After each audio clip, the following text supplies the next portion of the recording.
Cette semaine, dans Carnet de santé, un regard sur la variole du singe, virus dont la propagation actuelle surprend les experts. Et êtes-vous préoccupé par une éventuelle épidémie de variole du singe? Nous avons vos réactions. Ensuite, un simple test de salive peut aider à détecter les risques de cancer du sein. Enfin, des serviettes hygiéniques uniques Made in Kenya protègent l'environnement. C'est dans cette édition de Carnet de santé.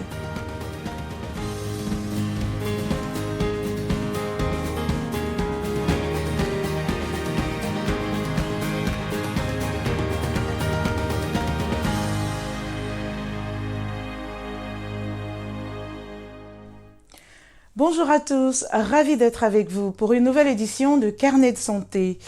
C'est une maladie virale qui se propage actuellement et de façon inhabituelle. Au-delà de 300 cas suspects et confirmés de variole du singe ont été signalés dans plus de 20 pays selon l'Organisation mondiale de la santé. La variole du singe est une maladie zoonotique virale causée par le virus du même nom et qui peut être transmise à l'homme par des animaux. Le virus monkeypox a été découvert pour la première fois chez des singes en 1958, mais les rongeurs sont désormais considérés comme la principale source de transmission. Une maladie généralement bénigne, la variole du singe se propage par contact étroit chez les personnes. La variole du singe ou monkeypox appartient à la famille de la variole, mais elle est moins grave. Les vaccins contre la variole sont efficaces contre la variole du singe. Selon les experts, l'épidémie actuelle est surprenante, mais pas encore alarmante. Suivons ce récit de Rosine Munezero. L'épidémie de variole du singe suscite l'inquiétude à mesure qu'elle se propage dans le monde. Selon les experts, l'apparition soudaine de la variole du singe simultanément dans plusieurs pays non endémiques est inhabituelle. Toutefois, l'Organisation mondiale de la santé ne pense pas que l'épidémie actuelle conduira à une pandémie.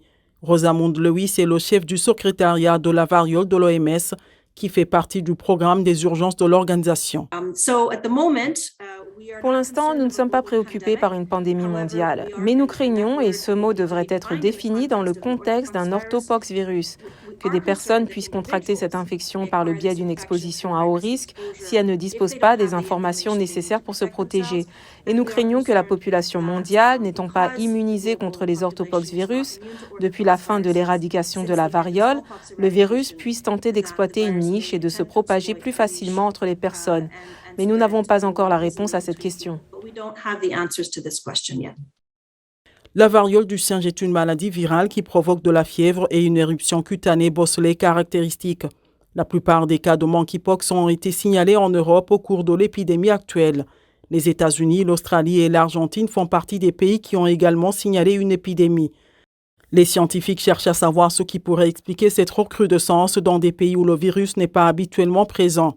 Selon les experts, les épidémies sporadiques de monkeypox ne sont pas inhabituelles dans les pays d'Afrique centrale et occidentale où le virus est endémique.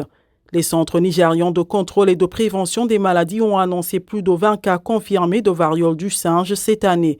Selon l'OMS, la flambée actuelle dans plusieurs pays peut probablement être contenue si les pays agissent rapidement.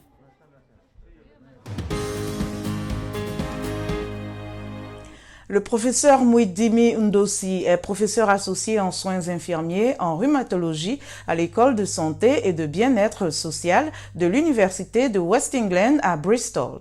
Il nous en dit plus sur la variole du singe. Avec la variole du singe, la période d'incubation est généralement comprise entre 5 et 21 jours. Mais avant que les symptômes ne commencent, on observe d'abord un gonflement des ganglions lymphatiques, ce qui n'est pas très courant dans la variole normale. Mais après cela, des symptômes comme la fièvre, des maux de tête, des douleurs musculaires, des frissons peuvent suivre et cela ressemble beaucoup à la variole. Ainsi, il n'est pas connu qu'il provoque une maladie grave chez les adultes, Mais chez les enfants ou les personnes immunodéprimées, il peut provoquer une maladie grave. Par conséquent, il est important que les gens le signalent et que cela soit examiné afin que nous puissions l'isoler ou empêcher sa transmission à d'autres personnes. Il est également important que nous connaissions d'autres personnes qui ont pu être en contact avec des personnes infectées. La vaccination peut être administrée même après un contact avec une personne infectée.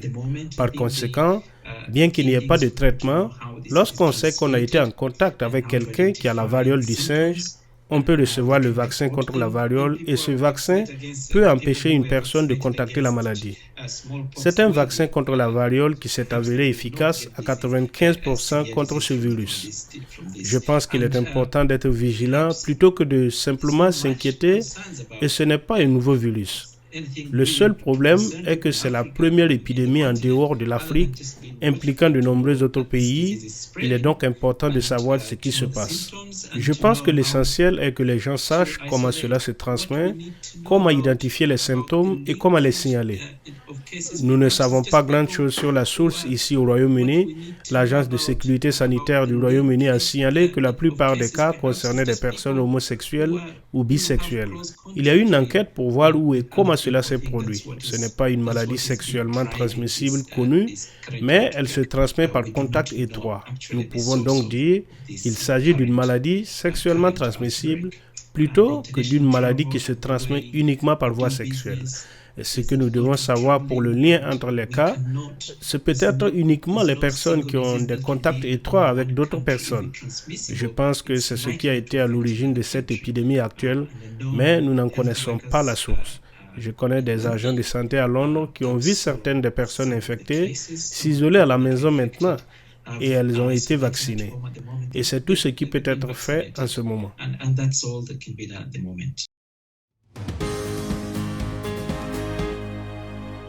Êtes-vous préoccupé par une éventuelle épidémie de variole du singe?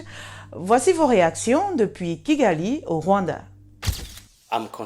Je suis inquiet, bien sûr, car il se propage dans tous ces différents pays et peut-être que demain, ou n'importe quand, il atteindra notre pays.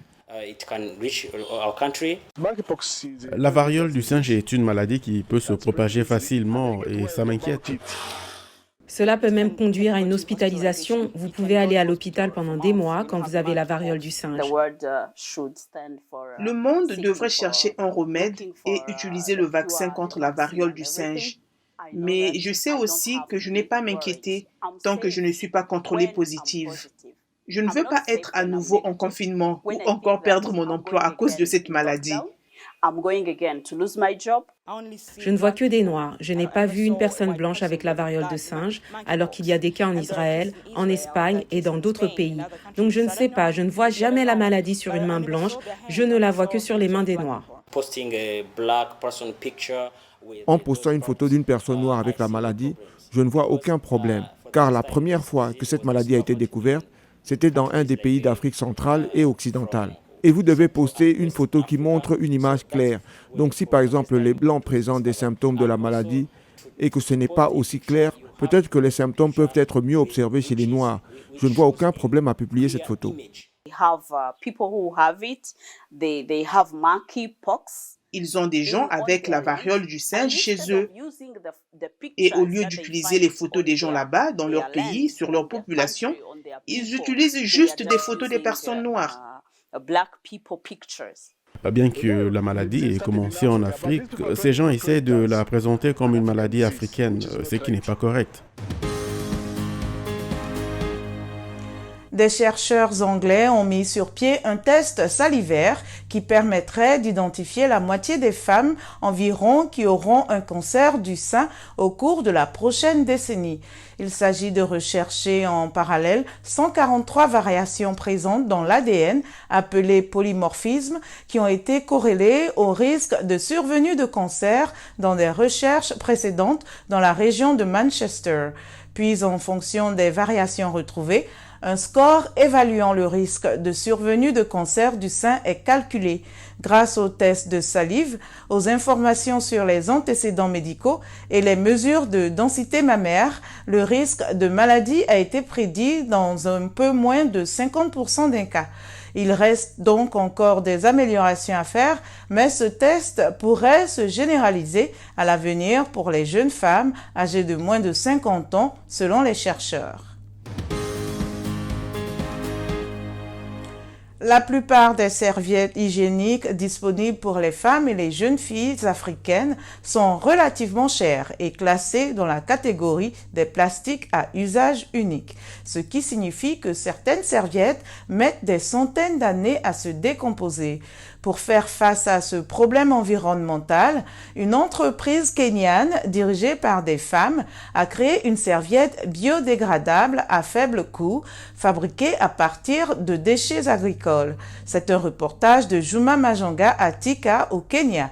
Un récit de John Linden. De loin, on pourrait penser que Mary Nyariwai se contente de se débarrasser des déchets agricoles chez elle à Thika, dans la banlieue de Nairobi. Mais ce qu'elle fait en réalité, c'est fabriquer des serviettes hygiéniques biodégradables. Après avoir rencontré elle-même des difficultés pour trouver des serviettes hygiéniques de qualité, Madame Nyariwai a trouvé une solution en utilisant des matières premières facilement disponibles. Maize is a staple in Africa. Le maïs est un aliment de base en Afrique et ceci est un déchet. Je vais donc normalement le chercher au marché et ces feuilles d'ananas sont aussi des déchets, donc je les collecte aussi dans les fermes. En combinant ces deux éléments, on obtient une très belle serviette douce. Elle est confortable et absorbante et elle est également durable. Une fois collectés, ces déchets agricoles sont soumis à des processus rigoureux pour décomposer les fibres naturelles et mouler la matière première en serviettes hygiéniques biodégradables. La société de Nyariwai s'appelle Nyungu Africa, ce qui se traduit littéralement par « ventre de l'Afrique ».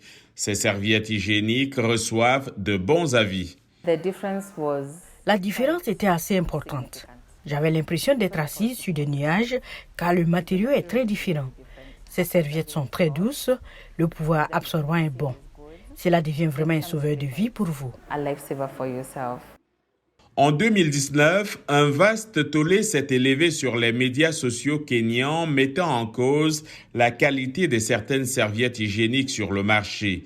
Le ministère kényan de la Santé affirme qu'il tente de maintenir des normes de qualité pour les serviettes hygiéniques produites et vendues au Kenya afin de protéger les consommatrices ainsi que l'environnement. La stratégie visait globalement à faire de l'assainissement une question conviviale. Maintenant, la chose la plus importante ou la nouvelle chose dans cette stratégie est que nous cherchons à donner aux individus les moyens d'agir. Madame Nyariwai espère que son invention pourra aider les femmes kenyanes non seulement sur le plan de la santé, mais aussi pour leur bien-être financier. La pauvreté liée aux menstruations est une crise mondiale, mais comme l'Afrique a une très grande population de femmes qui sont marginalisées et mal desservies, c'est ici que cette pauvreté ronge vraiment nos femmes. Il s'agit d'une petite industrie de fortune qui peut donc être reproduite dans de très nombreuses régions. Il suffit de former les femmes pour qu'elles sachent choisir les bonnes matières premières, les transformer et fabriquer les serviettes. En plus, les serviettes hygiéniques ne sont pas faites en plastique, ce qui signifie qu'elles ne nuisent pas à l'environnement. Notre émission tire à sa fin. Pour plus d'informations et l'actualité sur la variole du singe et d'autres sujets de santé, rendez-vous sur notre site web voaafrique.com. Vos questions et réactions sont toujours les bienvenues sur la page Facebook de VOA Afrique. Vous pouvez aussi me suivre sur Twitter, @linormundo. Merci de votre fidélité à Carnet de santé. D'ici la semaine prochaine, portez-vous bien. À bientôt.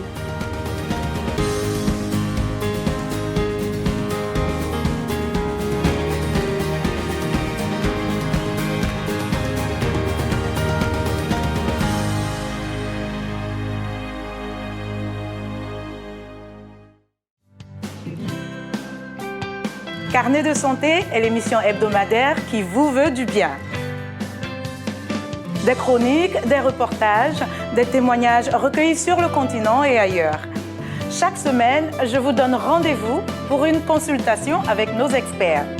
Carnet de santé vous donne la parole pour leur poser vos questions et recueillir leurs conseils. De Washington, Linor Moudou vous propose Carnet de santé, votre nouvelle émission de santé de la Voix de l'Amérique.